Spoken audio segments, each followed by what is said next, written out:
Perkenalkan, nama saya Febriana Abias Altaf dan teman saya Rizky Jailani Akbar. Di sini saya akan mempresentasikan analisis jurnal kecerdasan buatan dengan topik fuzzy logic dengan metode Sakamoto dengan studi kasus penentuan jumlah produksi barang elektronik. Masalah yang diangkat pada jurnal ini adalah pabrik elektronik yang harus menentukan jumlah produksi harian yang tepat. Kalau produksinya kurang, permintaan pelanggan tidak terpenuhi.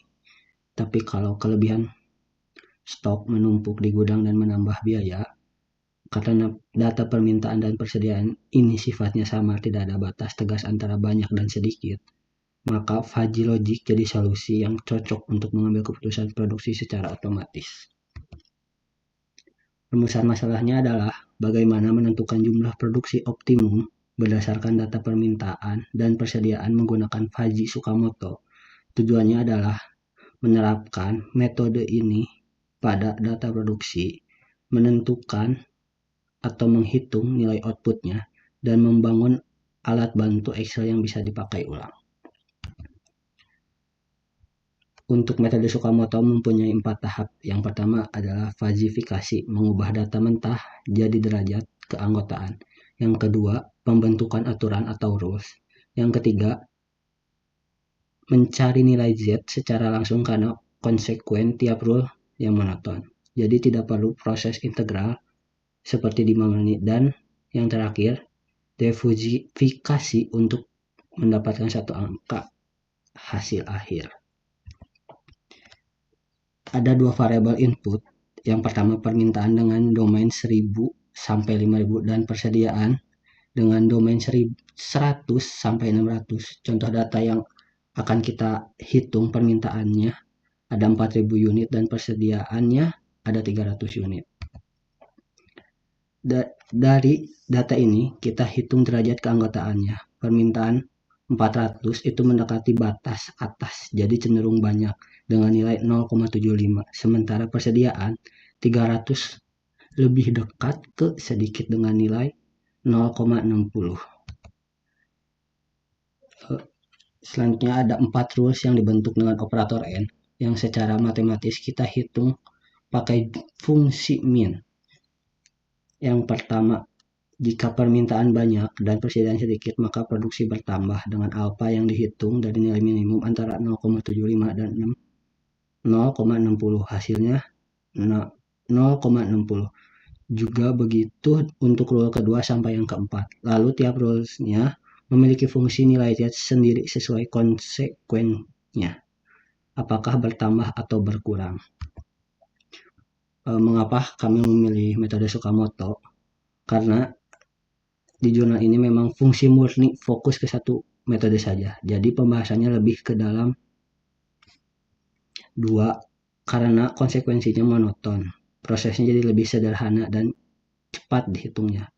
3, strukturnya yang hanya 2 variabel dan 4 rules membuatnya mudah diimplementasikan ke dalam Excel. Yang terakhir ada penghitungan rata-rata. Kita kalikan tiap alfa dengan jumlah nilai Z-nya, jumlahkan semua lalu bagi dengan jumlah alfa. Hasilnya sigma alfa kali Z sama dengan 7475 dibagi 1,5 dan hasil akhirnya yaitu ada 4980 Untuk demo Excelnya akan dilanjutkan oleh teman saya Rizky Jailani Akbar.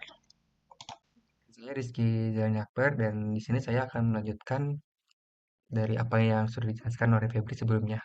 Di sini kami membuat sebuah program Excel atau mungkin demo dari jurnal yang sebelumnya sudah kami dapatkan. Untuk parameternya sama seperti yang ada di jurnal, ada permintaan, persediaan, dan produksi, yang mana nilai minimum dan maksimumnya itu untuk permintaan ada di 1000, maksimum di 5000, persediaan di 1000 dan juga maksimumnya di 600. Untuk produksi ada di minimumnya 2000 dan maksimal di 7000. Untuk inputannya ini sama juga, kita mencoba apa yang ada di jurnal. Makanya maka dari itu untuk permintaan kami inputkan 4000 dan juga persediaan di 300. Untuk falsifikasinya itu sama menggunakan rumus yang seperti yang ada di jurnal juga, yang hasilnya adalah permintaan sedikit 0,25, permintaan banyak 0,75, persediaan sedikitnya 0,6, dan juga persediaan banyaknya di 0,4. Untuk rule-nya, ini rule-nya juga sama seperti apa yang ada di jurnal. Untuk rule 1, permintaan banyak dan persediaan sedikit, maka produksi bertambah. Untuk rule 2, permintaan banyak dan persediaan banyak, produksi bertambah, dan juga seterusnya. Sama seperti yang ada di jurnal. Dan di sini kita akan mencari nilai alfanya. Untuk alfa pertama, kita karena rule pertama ini adalah permintaan banyak dan persediaan sedikit, berarti kita ambil nilai minimal dari permintaan banyak dan juga nilai paling kecil dari permintaan banyak dan persediaan sedikit. Untuk permintaan banyak dan persediaan sedikitnya ini, permintaan banyak kan ada di 0,75 dan persediaan sedikit ada di 0,6. Maka yang diambil adalah 0,6 dan hasilnya sama juga 0,6. Kami juga menggunakan rumus minus ya dari sheet falsifikasi. Dan juga berlaku hal yang sama dengan alpha 234 sesuai dengan rule yang ada.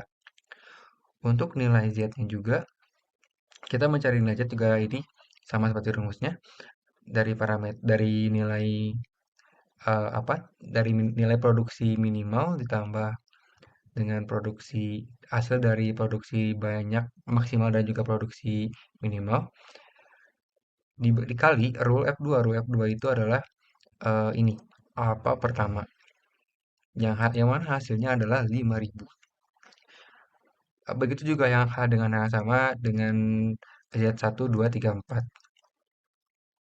Dan pada akhirnya kita untuk apa melakukan defalsifikasinya, kita akan mengalihkan dari apa untuk A kali Z-nya. Ini rumusnya rule F2 dikali nilai rule F2 dikali nilai G2, nilai Z G2, yang mana berarti rule apa alpha 1 dikali dengan nilai Z1 dan juga ditambah alpha 2 dikali Z2. Nanti pada akhirnya hasilnya di 7475. Dan juga untuk jumlah A-nya ini adalah penjumlahan dari semua nilai alfanya. Yang mana hasilnya ada di 1,5. Dan pada akhirnya kita tinggal membagi saja antara nilai hasil dari A kali Z ini dibagi jumlah A-nya yaitu 1, yang mana hasilnya 4983,333. Dan untuk hasil ini sama seperti apa yang ada di jurnal. Jadi untuk demo yang kami buat ini bisa dibilang sudah sesuai dengan apa yang dibuat oleh jurnalnya juga. Dan untuk di demo ini juga bisa dibuatkan dengan beberapa inputan, nggak cuma yang ini aja. Dengan contoh misal saya inputkan di 3.500, persediaan ada di 2.500. Ini langsung mengisi karena ini tinggal di drag ke bawah saja. Kedua, tinggal karena ini sudah rumus jadi langsung muncul hasilnya. Begitu juga dengan rule-nya, tinggal di drag saja ke bawah. Nilai juga sama, kita drag ke bawah. Dan ini juga sama, di drag ke bawah juga. Dan hasilnya adalah jika permintaan di 35.500 dan juga persediaan 250, hasilnya adalah 4890,63. Mungkin seperti itu yang dapat saya sampaikan dan juga Febri sampaikan. Mohon maaf bila ada kesalahan dalam pembuatan demo atau mungkin pembuatan dalam PowerPoint. Terima kasih. Assalamualaikum warahmatullahi wabarakatuh.